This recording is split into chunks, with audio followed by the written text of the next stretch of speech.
안녕하세요. 2015년 여름방학 생명과학 1 보충 수업에서 이제 전력 과목 만들어보자 하는 목표를 가지고 지금 이 자리에 앉아있는 유예빈입니다.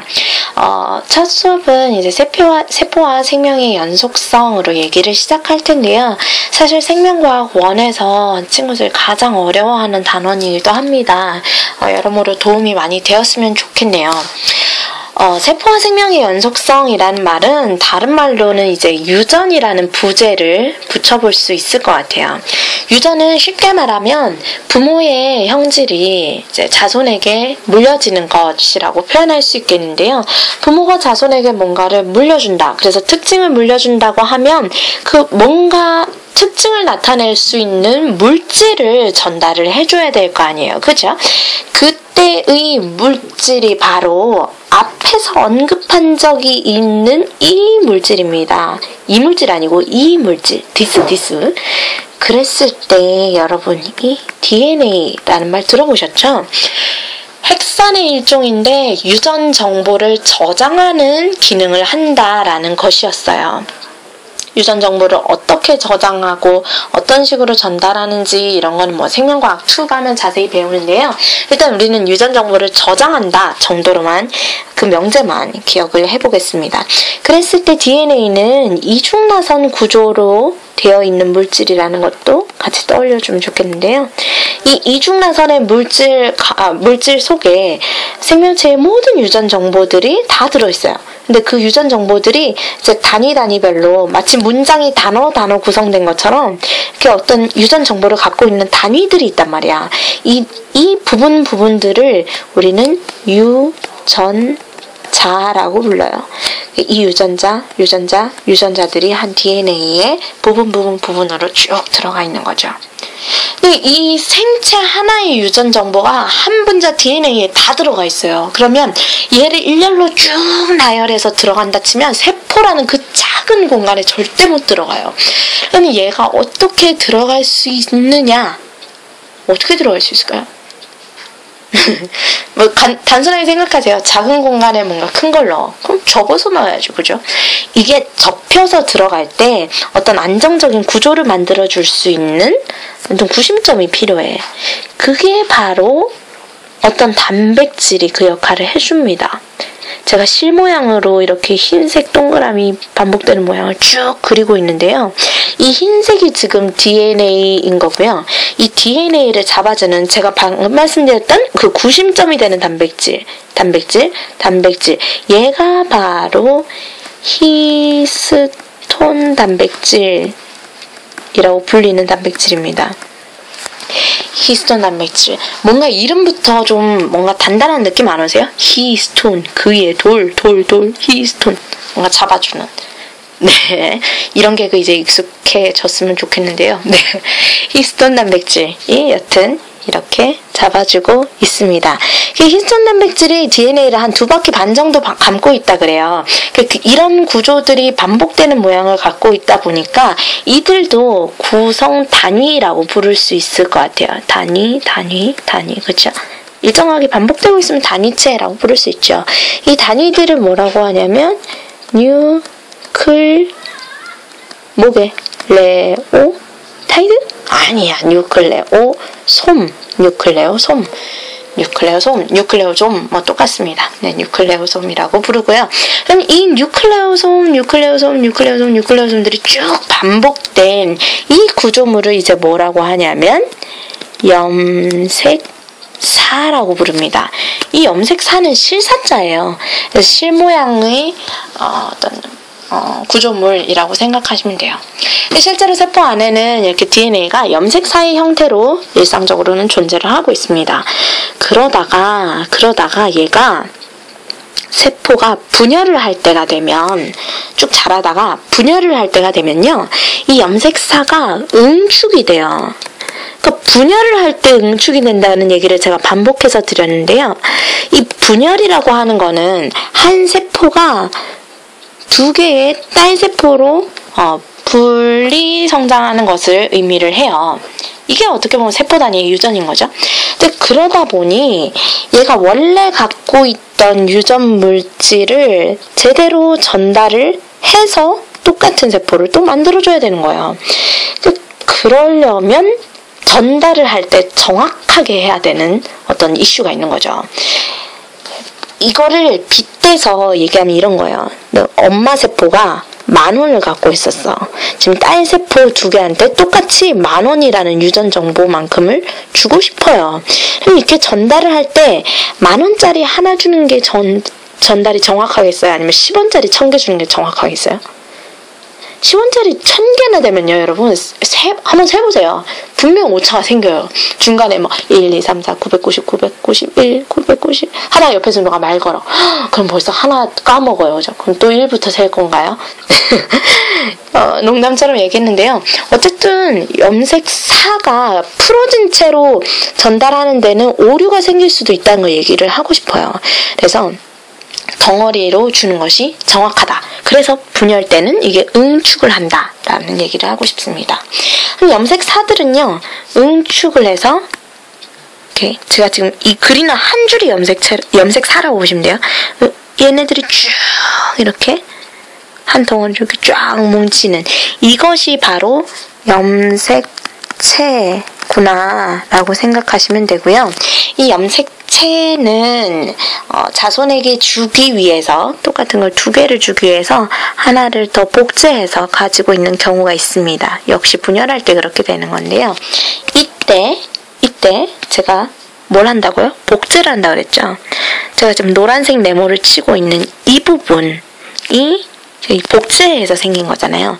얘 하나를 염색 분체라고 합니다. 분신인 거죠, 분신. 똑같은 게 또 생긴 거.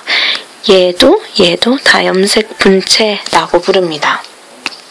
또한 이 염색 분체 2개가 합쳐진 이 덩어리는 가운데 어떤 한 부분에 붙어 있어요. 위에서 붙어 있어요. 여기 단백질도 여러 가지가 관여하고 있지만 어쨌든 그거 자세히는 안 배우고요. 우리는 이 붙어 있는 이 부분을 동원체라고 부릅니다. 염색체 전체에서 좀 잘록하게 보이는 부분입니다. 네, 여기까지 얘기를 했고요.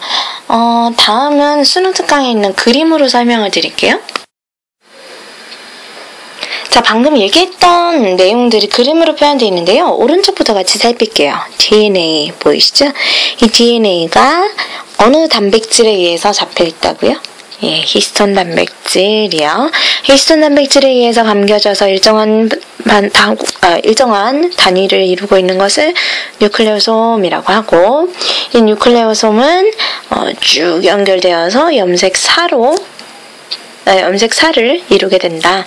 이 염색사는 쭉 보면 이제 하나의 실처럼 보이는데 이게 지금 쭉 뭉쳐져서, 즉 응축해서 보이는 것이 염색체다. 근데 이 염색체가 복제해서 똑같은 덩어리를 하나 더 가지면 염색 분체라고 한다라는 것이고요. 염색 분체와 염색 분체가 연결된 가운데 부분을, 허리가 잘록하게 보이는 이 부분을 동원체라고 한다는 거예요. 동원체로 연결된 염색 분체 2개를 염색체 하나라고 봅니다. 그래서 결국 동원체의 개수는 염색체의 수와 일치한다. 수라고 해서 제가 그냥 이렇게 샵 표시할게요. 넘버라는 뜻도 되잖아요. 그죠? 다시 얘기합니다. 동원체의 개수는 염색체의 수와 같습니다. 다음 하나 짚을 것은 염색 분체인데요. 아래쪽에 그림 보시면 염색 분체에 대한 그림이 나와 있어요. 염색체 하나가 처음에 그려져 있는데 얘가 DNA 복제 과정을 거치면 염색 분체 2개로 만들어진 염색체가 된다는 거예요. 얘도 염색체 하나고요. 체 1개. 얘도 염색체 1개예요. 개수는 뭘로 센다고요? 동원체로. 그럼 여기 동원체라고 치면 이것도 동원체 하나니까 염색체 하나야. 이것도 동원체 하나니까 염색체 하나야. 근데 왼쪽 그림과 오른쪽 그림의 차이는 뭐냐면 지금 오른쪽 그림은 염색 분체가 2개 붙어있는 염색체죠. 그러니까 DNA 복제를 거치면 이렇게 된다라는 거예요. DNA 복제라는 것은 말 그대로 복사예요. 그러다 보니까 어떤 특징이 있냐면 이 두 염색 분체의 유전자 구성은 서로 어떻다고요? 같아요. 복사했으니까 같지. 복제했으니까 같지. 그죠? 자, 그런 얘기가 있고, 그 다음에 아래쪽은 이제 세포 분열 시에 염색사가 염색체로 응축될까 하는 얘기인데요. 이제 뭐 아까 제가 10,000원짜리로 했던 얘기로 생각하시면 돼요. 길게 풀어진 것보다 이동하기도 좋고, 그러니까 전달하기 좋고, 유전자의 손상이나 상실도 적다. 그러니까 잃어버리기 적다는 거죠. 그러니까 같은 양씩 배분될 수도 있다. 이런 얘기입니다. 자, 다음 페이지로 오면 기출문제 다시 보기라는 코너가 있는데요. 이 코너는 제가 수업 시간에 프린트로 기출문제 풀 때 다 같이 풀어드릴게요. 자, 다음 아랫부분 보시죠. 아랫부분에 보면 이제 상동염색체라는 개념이 나옵니다. 이거 그림으로 한 방에 설명드릴게요. 자, 아까 우리는 이 하나의 염색체의 구조에 대해서 봤어요. 근데 이게 한 개체 안에 들어있는 염색체라고 한다면 부계로부터 하나, 모계로부터 하나를 받아서 쌍을 이루고 있는 구조를 갖고 있거든요. 이제 그걸 이제 상동염색체라고 불러요. 쌍이라고 해서 쌍동염색체는 아니고요. 서로 상자에 같을 동자에서 상동, 서로 같은 염색체, 같은 모양의 염색체라는 뜻입니다. 다시 얘기할게요. 하나는 누구한테 받았다고요? 부계, 아버지로부터. 하나는 어머니로부터 받아 있습니다. 그 같은 모양의 염색체, 같은 기능의 유전자를 지정하는 것을 같이 갖고 있는 것이 동시에 접합해 있다라고 보시면 되고요. 이 상동염색체의 마주보는 위치에는 같은 종류의 유전자가 있어요. 그러니까 기호로 표시하면 A가 오면 다른 마주보는 위치에는 A가 와야 된다는 거지. 그러니까 B가 아니란 소리예요. 이 상동염색체의 마주보는 위치라고 해서 사실 대립이란 말을 써요. 반대가 아니야. 마주보는 위치. 그래서 라지 A의 마주보는 위치에 있는 유전자를 라지 A 얘를 대립 유전자라 한다. 이겁니다. 그럼 라지 B의 대립 유전자는 뭐냐면 스몰 b인 거고요.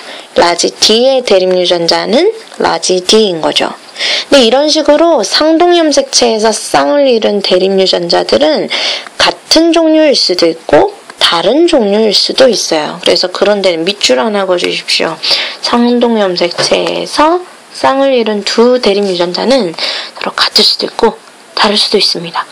쉽게 생각하면 이래요. 엄마 아빠가 다르게 생기셨잖아요. 그죠?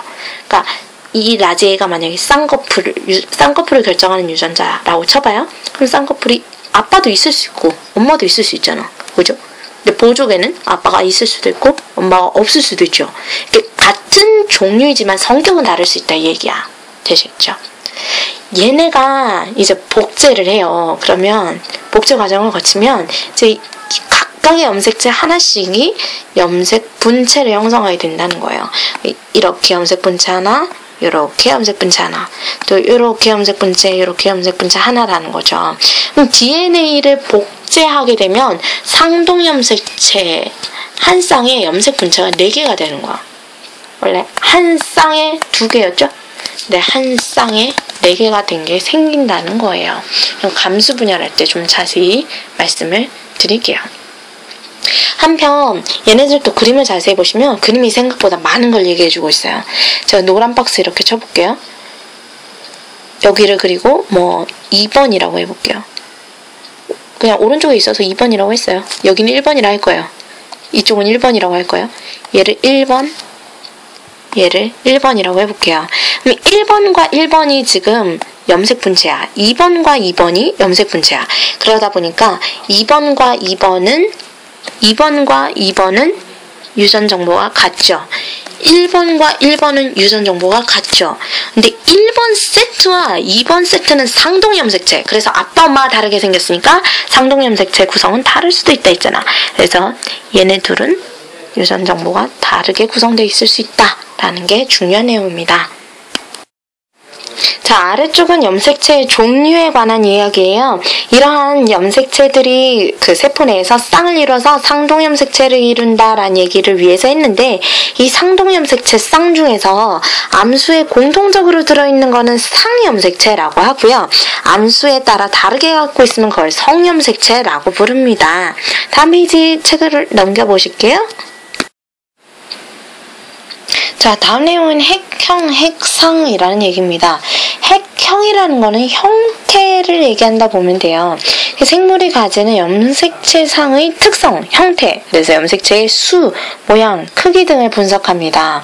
이게 분석된 그림들을 여러분은 교과서에서 이런 그림으로 보게 돼요. 많이 본 적 있죠? 그 사람 세포 내에서 염색체를 꺼내요. 체세포 분열 중기, 감수 분열 중기 이럴 때 꺼내거든요. 그럼 그걸 꺼내가지고 이제 그 사람들이 그걸 사진을 찍고 크기별로 나열을 해요. 그렇게 나열을 했을 때 크기와 모양이 같은 것끼리 이렇게 쌍지열. 이 쌍이 지금 상동염색체잖아요. 그게 지금 키 순서대로 번호를 매겨놓은 그림이 이런 그림인 거예요. 1, 2, 3, 4, 5 쭉 이렇게 나열을 해놓고 봤더니 남자 여자가 공통적으로는 22개의 쌍으로서 가지는 거고요. 그러니까 22쌍이니까 44개.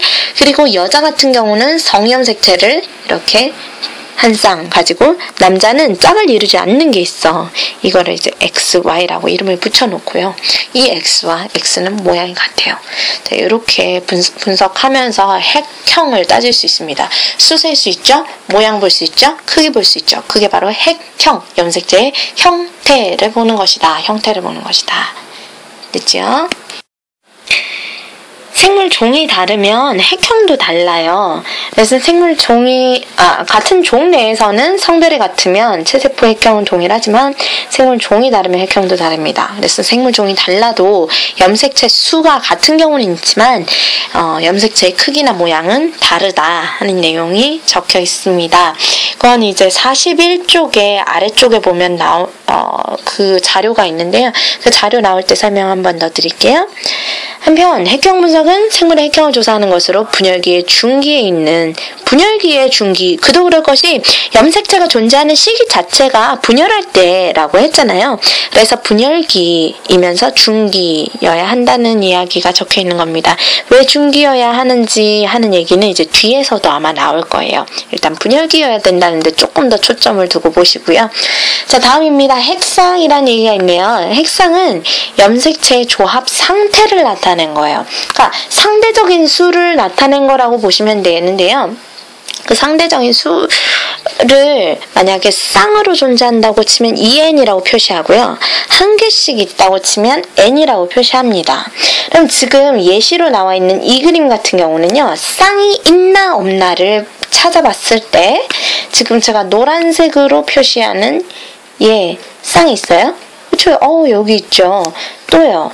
제가 이번엔 또 다른 색깔로 표시해 볼게요. 연두색으로. 제가 연두색으로 표시하는 쌍이 있어요? 그렇죠. 옆에 있죠. 또 이 세모 표시 쌍이 있죠? 여기도 쌍이 있어요. 그럼 쌍이 있으면 이 n이라고 그냥 상대적인 수를 표시하는 거예요. 절대수가 아니라 그냥 조합 상태를 보고 상대수를 표현한다 이거예요. 그러면 다음 옆에 그림 보시죠. 이 체세포 같은 경우에는 왼쪽에 있는 체세포가 DNA 복제를 하고 나서의 모습이래. 복제를 했어. 그래서 분신이 생겼어. 그럼 염색 분체가 생기는 거라. 그때 쌍이 있나 보니까 쌍 있네요. 쌍 있네요. 쌍 쌍 있네. 그래서 EN이라고 표현하고 있는 거예요. 그러다가 이 세포들이 만약에 감수 분열을 했다. 자손을 낳기 위한 세포 분열을 감수 분열이라고 하거든요. 그러면 이 자손을 낳기 위해서는 이 상동 염색체 중에 하나씩만 전달이 돼요. 그러니까 쌍이 분리가 되는 거야. 그러면 얘 쌍 있어요? 지금? 없죠. 까만 거 중에 하나만 온 거거든. 요거는 둘 중에 하나 온 거야. 그러니까 왼쪽 그림에서 보시면 얘랑 얘 둘 중에 하나가 간 거죠. 그다음에 얘 둘 중에 하나가 간 게 이 그림이에요. 얘 둘 중에 하나가 간 게 이 그림이에요. 염색체로 봤을 때 그러면 얘가 생식세포구나 하고 N이라고 표시하시면 돼요. 생식세포구나. 그리고 한 개씩 있구나. 그래서 N. 되겠죠? 자, 이런 원리를 가지고 봤을 때 사람의 염색체는 어떤 구성이냐 봤을 때, 자, 사람의 상염색체는 아까 그림에서 봤다시피 22쌍이 있는 거고요. 1번부터 22번으로 표시된다 할 수 있겠고, 성염색체 같은 경우는 남자와 여자가 다르다 그랬죠. 남자는 X와 Y가 하나씩, 여자는 두 개의 X가 있다. 이렇게 정리하시면 되겠습니다. 상식으로도 이미 많이 알고 계신 얘기긴 해요. 근데 이제 다음 얘기는 좀 주목해서 봐주십시오. 되게 새삼스러운 얘기인데 친구들이 가끔 헷갈려해요. 정자에는 22개의 개예요. 쌍이 아니라 개야. 22개의 상염색체와 X염색체 또는 22개의 상염색체와 Y염색체가 있는 거예요. 그럼 얘 22개, 요거 1개 합쳐서 정자에는 몇 개가 있는 거냐면 그렇지 23개가 있어. 여기 22개, 여기 하나 합치면 23개. 그러니까 23개 구성이 다를 수가 있다는 거예요. 아래쪽에 그림 보시면요. 그 남자의 경우에 44에다 XY 가진다고 했잖아요. 이 남자가 감수분열을 통해서 정자를 만들어. 그러면 이 정자에는 상동염색체 쌍 중에 하나가 가기 때문에 1번 쌍 중에 하나, 2번 쌍 중에 하나, 3번 쌍 중에 하나 하면서 22번까지의 쌍 중에 하나씩이 전달되는 거라. 그러면서 Y가 갈 수도 있고 X가 갈 수도 있고 해서 정자가 이렇게 두 종류가 만들어지는 거예요. 물론 뭐 사실 종류로 세면 더 여러 가지가 있지만 지금 이 그림에서는 두 종류라고 표현한 거예요. 근데 이 난자를 만드는 여자 같은 경우는요, 처음부터 44 플러스 XX, 그러니까 성염색체를 같은 종류를 가지는 거예요. 그러면 난자를 1번 쌍 중에 하나, 2번 쌍 중에 하나 해서 22개씩을 넣어 거기다가 X를 선택해서 넣게 되는 거예요. 그러니까 어떤 X냐에 따라 차이는 있겠지만 X라는 염색체가 들어간다는 건 동일하잖아요. 그죠? 이런 식으로 정자와 난자가 만들어지는 거예요. 정자와 난자에는 X나 Y만 있는 줄로 착각하는 친구들이 가끔 있어요. 상염색체가 22개씩 있다는 것도 반드시 기억해 주시고요. 아울러 남자는 X와 Y가 들어있는 정자를 다른 종류를 만들 수 있다. 그리고 여자는 난자를 만들 때 X염색체만 포함시킬 수 있다. 가진 게 X밖에 없으니까, 그죠? 그런 거 새삼스럽겠지만 강조해 봅니다. 자, 이랬을 때요. 그러면 이 정자와 난자가 만나서 수정란을 만들게 된 것이 만약에 X랑 정자에서 Y가 있는 거랑 만났어. 그럼 이 둘 만나면 남자가 되는 거고요. 여기 X 있는 거랑 여기 X 있는 거랑 정자 난자가 만났어. 그러면 여자가 된다는 거죠. 남자와 여자는 이렇게 결정됩니다. 그러면 여러분, 성의 결정은 여기 1번 봐봐요. 성의 결정은 난자와 수정되는 뭐에 따라 결정되는 거야? 정자의 종류. 그렇죠. 이것 때문에 그런 거 있죠. TV 보면 시어머니들이 아들 못 낳는다고 막 며느리 구박하잖아. 근데 그럴 게 아니라는 거야. 아들을 구박해 주셔야 돼요, 시어머니들. 네. 아들이 생산하는, 그러니까 남편이 생산하는 정자에 X가 있느냐, Y가 있느냐 따라 아들과 딸이 결정될 수 있다는 거죠. 네. 기억하기 좋으라고 시어머니 얘기를 하긴 했는데요. 어쨌든 성결정은 정자에 있는 성염색체에서 된다는 거 기억해 주시면 되겠습니다. 유후! 마지막 그림입니다. 이 그림은 아까 봤어요. 사람의 핵형 분석이라는 그림인데요. 상염색체 쌍의 염색체의 길이가 긴 것부터 짧은 것 순으로 배열을 해서 번호를 매긴다. 그리고 상염색체는 마지막에 별도로 배열한다. 이런 이야기입니다. 자, 아래의 기출문제 역시 제가 수업 시간에 프린트로 드릴 거고요.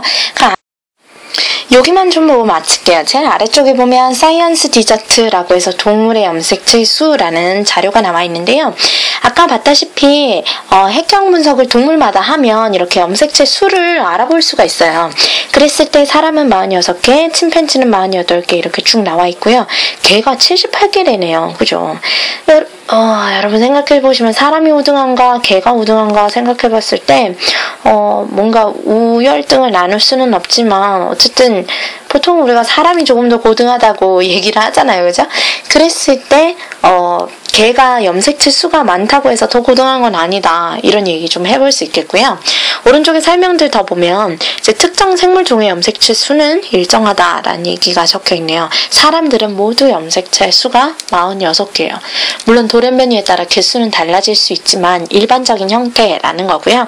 그다음에 개와 닭처럼 서로 다른 생물 종이지만 염색체 수는 같을 수 있습니다. 지금 보시면 78 개수가 똑같죠. 그러나 개와 닭은 다른 종이잖아. 그죠? 또는 이런 이야기도 된대요. 대부분의 동물체 세포는 핵상이 2N이다 라는 거요.